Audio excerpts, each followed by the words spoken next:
Mentioned Scorpion last week since he played Michael Mando. Him meeting Swordsman would be Nacho and Lalo reuniting. I wish King Kip would unleash Spidey Rogues Gallery on him.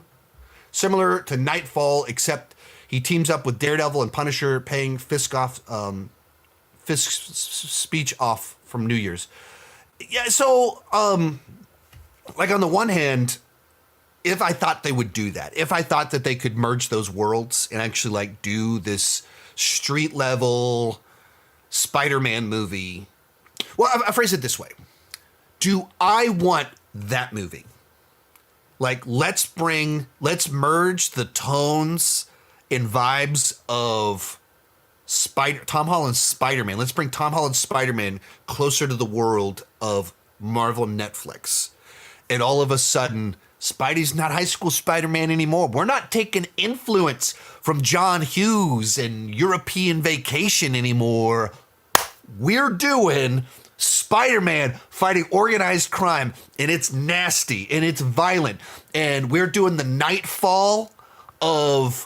If you don't know the Knightfall plotline, that's a Batman story from the 1990s, early 1990s, where Bane, who's known for his muscles, but he's also very smart, his strategy was, I'm not sure if I can beat Batman on his own because he's too smart and he's too skilled, so I'm going to release all of the inmates from Arkham.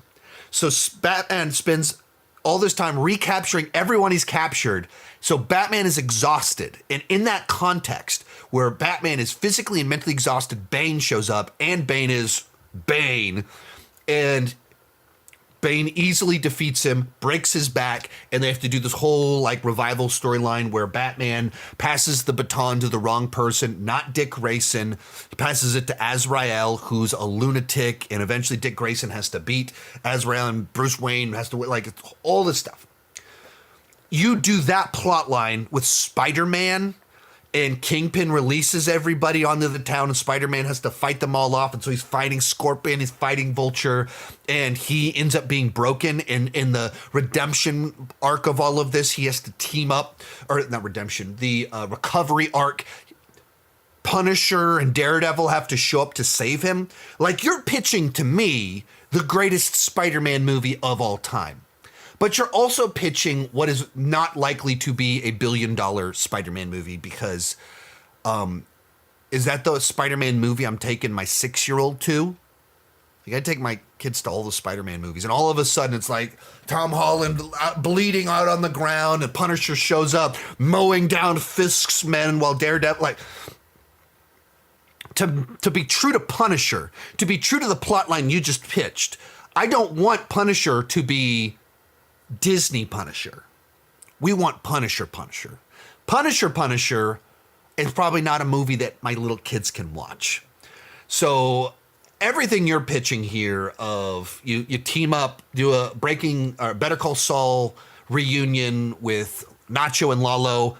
Those are two fantastic characters, two fantastic actors. I'm loving it.